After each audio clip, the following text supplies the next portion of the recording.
యేసయ్యని కుటుంబంలోనికి రాకపోవడానికి కారణం ఏంటంటే, ఇంకా ఎక్కడో యేసయ్యకి ఇష్టం లేనిది నీలో ఉంది. అందరూ వస్తున్నాం, వెళ్తున్నాం.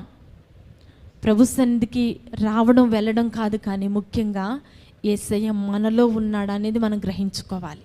హల్లెలూయా. జక్కయ్య ఒకవేళ నేను యేసయ్యను చూడాలని ఆశ తనలో రాకపోతే జక్కయ్య ఇంటికి యేసయ్య వెళ్ళేవాడు కాదు. తనలో ఆ ఆశ కలగడాన్ని బట్టి ఆశ కలిగిన ప్రాణాన్ని తృప్తిపరిచే దేవుడు గనుకనే జక్కయ్యలో ఉన్న ఆశను తీర్చాడు ఆయన. నువ్వు కూడా ఏం చేయాలంటే యేసయ్య వైపు చూడాలి. హల్లెలూయా. పొట్టివాడైనప్పటికీ ఒక ఆశ, నేను ఎలాగైనా చూడాలి. ఇక్కడ జనులందరూ గుంపు కూడి ఉన్నారు, ఎలాగైనా నేను చూడాలి. నువ్వు కూడా వస్తున్నావు కదా ప్రభు సన్నిధికి.